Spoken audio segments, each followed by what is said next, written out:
it's a very terrible feeling to feel like you're inadequate. Hi lovelies, welcome or welcome back to my channel. I had a sit down with my friend who we were in campus together to just talk about how life has been and if we are feeling left behind. Keep watching. Alright, so I wanted to bring about the whole issue, the way we are talking about feeling left behind and the societal expectation. I feel like most of our parents and people from back then, I feel like they don't understand why we are not in a hurry. Like to them, they feel like it's just that we don't want to. Why don't you want to get married? Why don't you want a child? And it's different now. So what do you think about that? Like, why is it that we are not in a hurry? I feel like times are different from back then. Because back then, if you've gone to school and you've passed, like chances of getting a job were very high.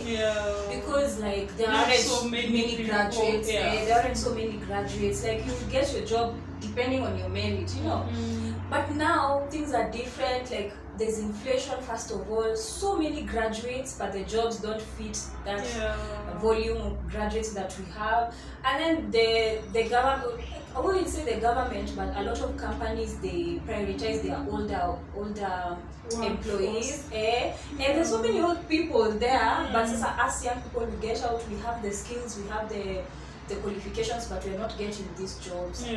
So like separate from jobs now, a lot of us want to pursue our careers, we want to pursue our passions. We don't want to live the way our parents lived. Our parents had jobs, like you hear a parent had a job in a government office for, I don't know, 20 years.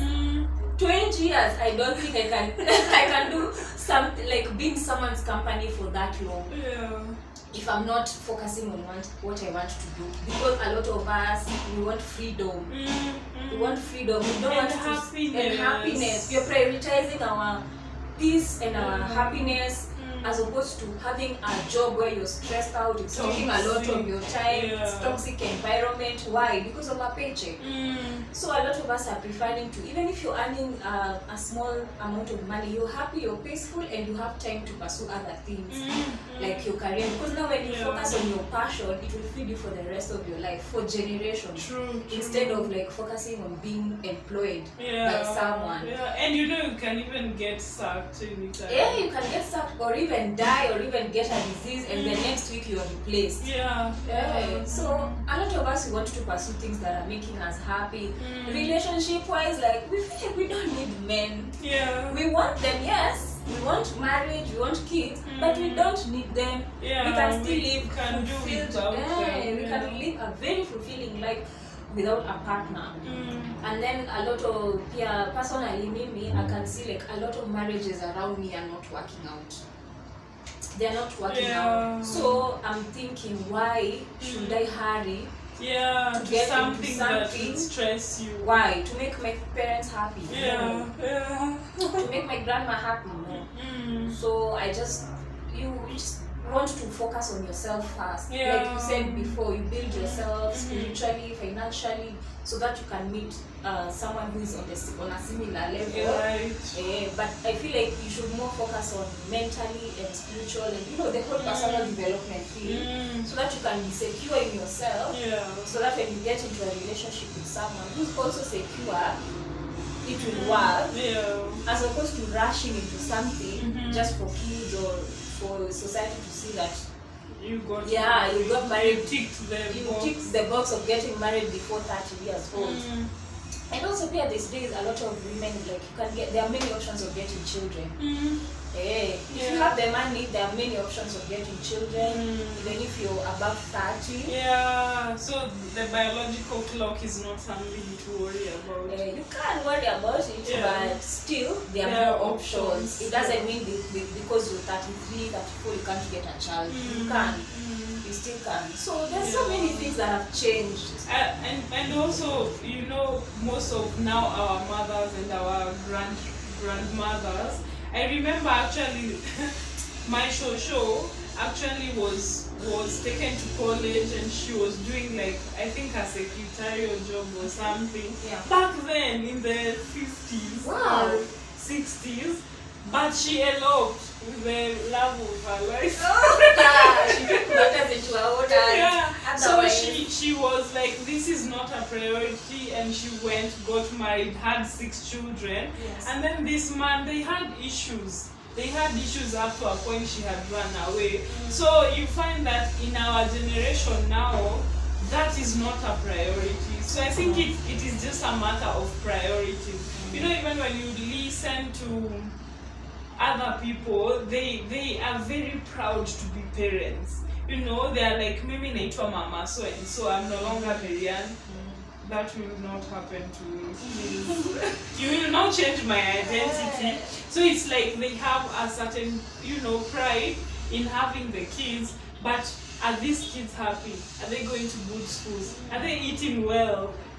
Can I take care of them? Like, I feel like that wasn't really part of the play. It was just, yes, I have these kids, and I am woman enough, I am man enough, I have a family. But right now we value other things. We value careers. I want to have my own money, even if I get my rich husband. Hi rich husband.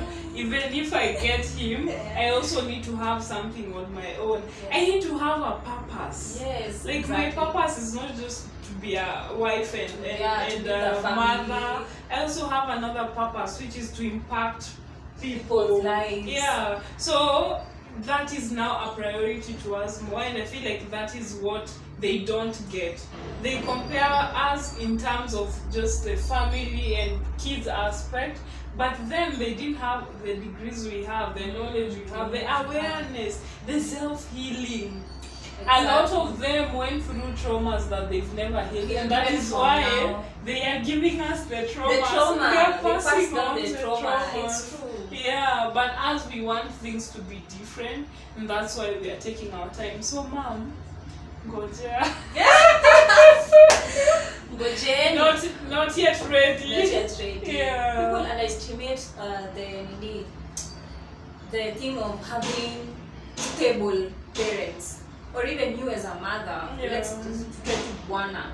You as a mom, because there's so many girls who get children and then the partner is not there.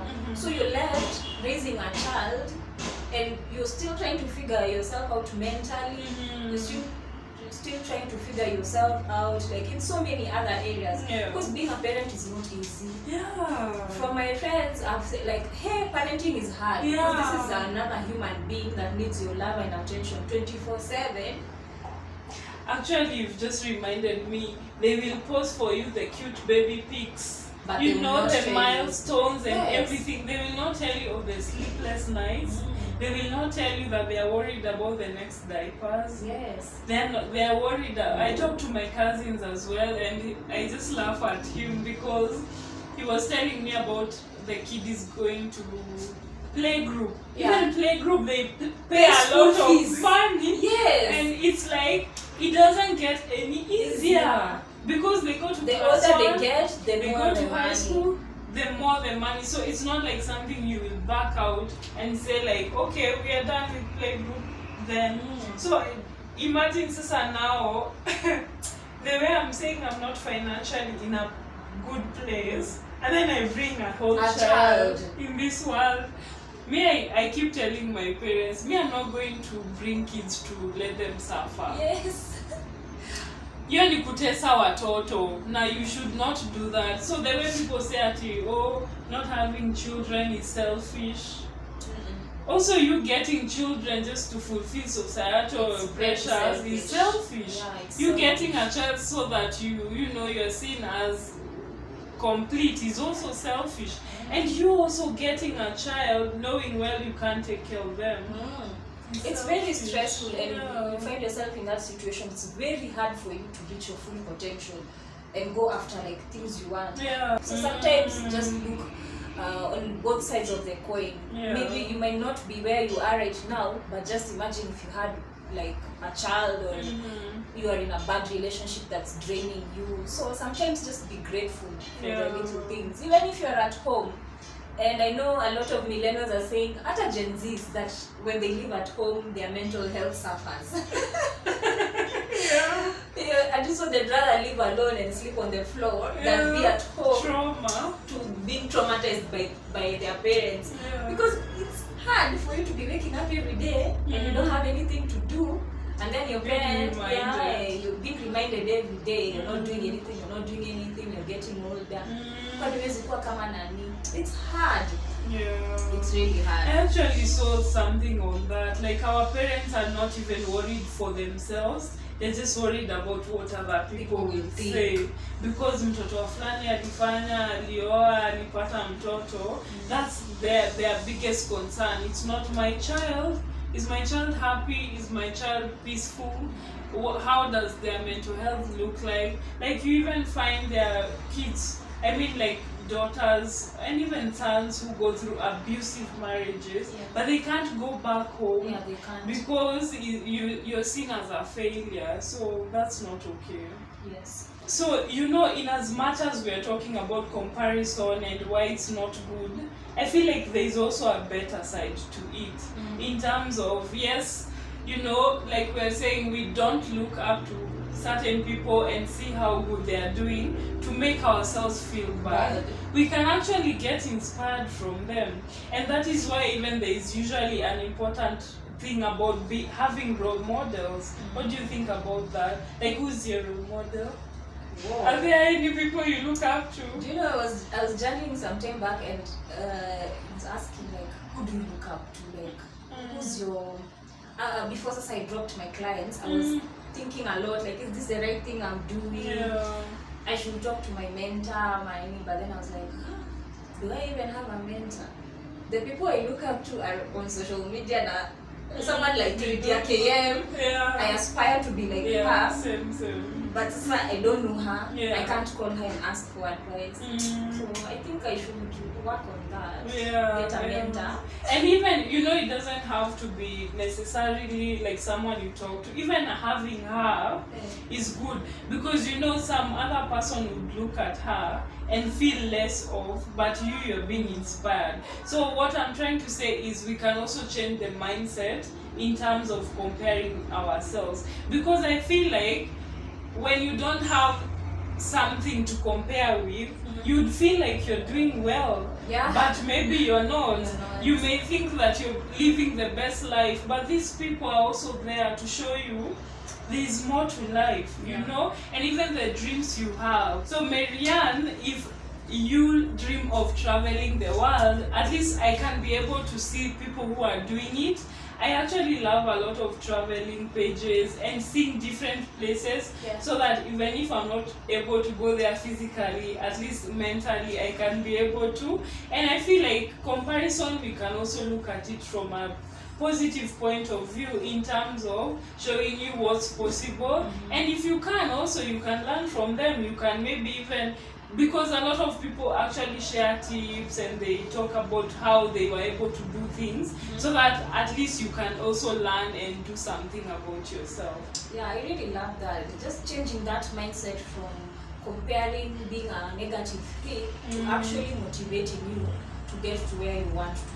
Yeah. And all this, we are basing it on the mental health aspect of things.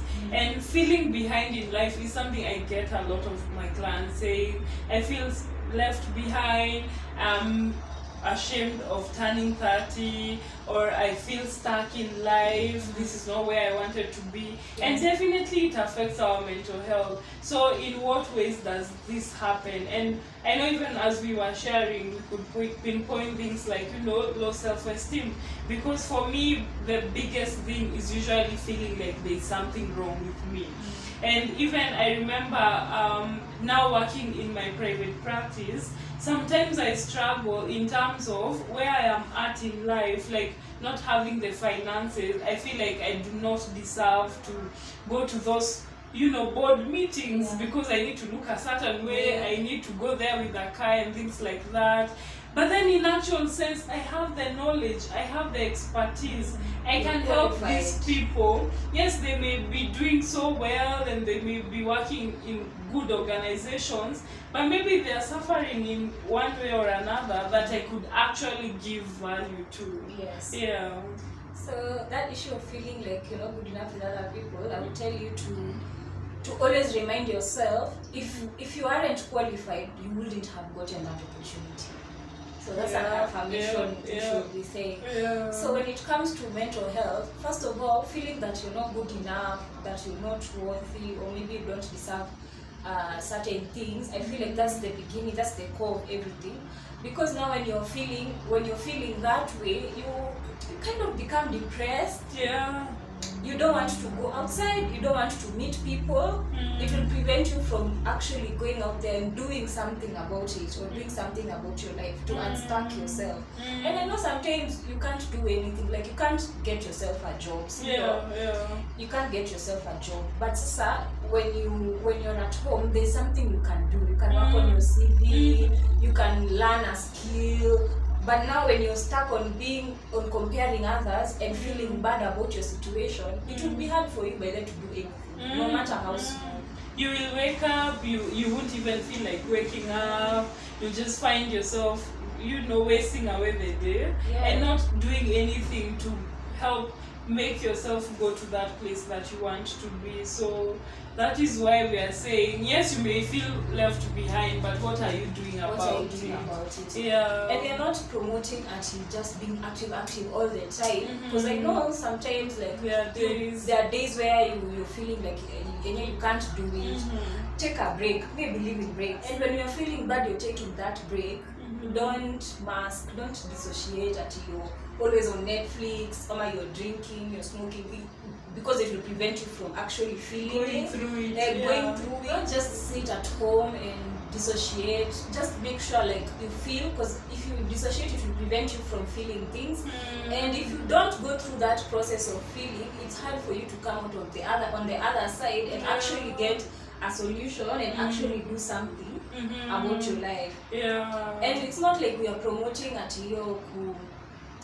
toxic positivity. Toxic positivity. It's good to feel bad. And just it's good to feel those emotions, because they are not bad.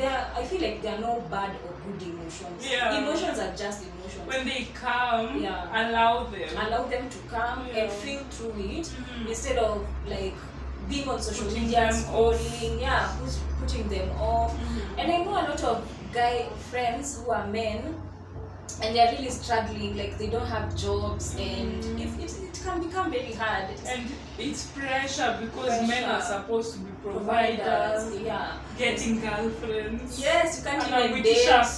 Yes, you can't even date because you don't have a job. Just take a break, regroup, go outside there. Anything that comes up, just do it. Do it, because you may never know who you'll meet outside there. Just do it. Because now if you stay at home and you're not doing anything, unachagua kazi, go out there. If it's that mjengo, you'll be paid that 600 a day or 1,000 a day. You'll walk home and you'll see someone else with a V8. And the first thought that will come to your mind is you're suffering, you've been working hard all day and sweating and doing hard labor. But other people have like good cars and everything. It's good to admire, but you admire and then you tell yourself, you know what, I'll get there. Instead of thinking, instead of thinking negatively, my life is not going well. I can't even send my mom money. You get into a pity party, and the problem is I feel like it usually makes you just stuck, because you can't get yourself out of that. So it's very important to get out of that. And that being said, even as we're talking about comparison, there is a quote that says comparison is the thief of joy, and we should just be comparing to who we are back then. So let's talk about that. And what can we do to make sure that that's what we are doing. You know, when you find yourself comparing yourself to another person, be like, no, I should just focus on who I was. So how can we do that? So that notion of comparison is the thief of joy. It means that when you're comparing yourself, you're robbing yourself the opportunity to enjoy your life in the moment. Yeah. Because a lot of us, we're always looking ahead, what I'm going to do tomorrow, next week, in 6 months, and then you miss out on your life right now, or what life is trying to teach you right now, or even experiencing just the little joys in life. They call it happiness, destination happiness, destination something like happiness. that. Like, I will be happy when, I'll be proud when. Yeah, and it never comes. It never comes. So like the only way like you can make sure you're not comparing yourself to others, you're comparing yourself to your previous self, or the old version of yourself. Yeah. So one way I do that is I journal. I journal a lot. Like I love to, even if it's not the meaningful journaling, the journaling to discover yourself, because it's different. There's this just writing random thoughts, or if there's something that has happened or something is going through my head and I can't get it out, I'll just write it down in my own words, cursing and everything. So I was looking at my journal entries from 2021, and I could see how I was complaining that I'm lonely, that I don't have a bed, I don't have a couch, and I was just smiling because look at me. If I would have just dwelt on that, I wouldn't have like worked hard and got to where I am right now. So if you have a chance, just take a book, a pen, write, even if it's random things, write them. It doesn't have to be bad things, it can also be good things, and I will encourage you also to document the good things, because as human beings, it's like we've been programmed to celebrate our wins. Like you win, you're like, yay, I've won, and then when you fail, you focus so much on the failure. We don't celebrate our wins as much as we focus on our failures. Yes, so just journal. It will really help you, and you'll be looking back when you feel low. You look back and you read, and you'll be grateful that you wrote it down. Yes. And it matters. That is important. First of all, to journal, to see where you're coming from. It is also a coping mechanism, because once you journal and write down all these feelings, then you move. Yes. And then also it's important to have a gratitude list. Like you said, we have a negativity biasness. Like even relationship experts usually say, for every one wrong you do to your partner, you have to have like 5 rights to undo it. So you see, we are really focused on the negative. So it's important to have gratitude, and that reminds me, I am supposed to come up with a gratitude jar. I already bought the jar, but I haven't done any entries. You can have that, where you usually document everything that you're grateful for, and then by the end of the year you look back to see actually it was a good year. You may go through ups and downs and challenges, but you will actually remember how good it was on the other side. And it's good because there are people who like, okay, you can't write those things and keep a list. When you wake up in the morning and you're brushing your teeth, before you say your affirmations, mention something you're grateful for. People don't even do their affirmations. You're assuming. I'm assuming that people are doing affirmations, but it's good to do affirmations. But also practice gratitude. Even when you're having your tea in silence or you're driving, just find something, 3 things that you're grateful for. It doesn't have to be monetary, it can be your health, it can be your friend, or just something, or you had a good meal. Anything. Just practice being grateful every single day. It will change your life. And that's true. That's so true. And that is how you can be able to just compare yourself. And imagine even having, most people don't like having New Year resolutions because they're like, okay, it will just end and I will not have accomplished. But what I love about it is you can have like the goals for the year, but then also have it for the month, for a week, daily, and keep tracking your progress. And that is how you will see, anyway, I've come from far. So despite the other person maybe showing what they are doing, I also can see what I am doing, and even if I'm not really where I want to be, at least there's some. At least there's some. So at the end of the day, what we are trying to say is, yes, you may feel behind, maybe you may look at what is happening with other people, but at the end of the day, it is what you're doing with your time now. Yes. Just focus on the now. What is it that you're doing? What have you accomplished? Enjoy the process. At the end of the day, if we were all at the same place, all of us, like, what would be the joy in that? We have to look at the process, enjoy the now. Don't keep looking at, oh my God, I'm going to turn 30, but I'm not enjoying my 28 and my 29 right now. Like, what will I look back and see? Yeah. So just focus on yourself, to be honest. Even if you're going at a snail's pace, just know, see, snails still get where they're going. Even if they go at a slow pace, they still get where they're going. So don't worry, you'll get there.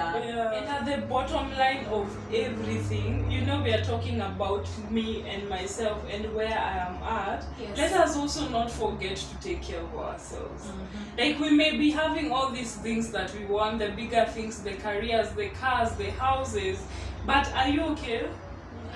Are you okay with where you are? Are you happy? Are you at peace? Are you taking care of yourself? Are you reading? Are you expanding your knowledge? Are you sleeping well? Yes, once are sleeping, a lot of people really struggle with that, and eating. So please make sure that you take care of yourself, because one thing that I am really loving is how you see 50 and 60-year-olds having banging bodies and looking so nice.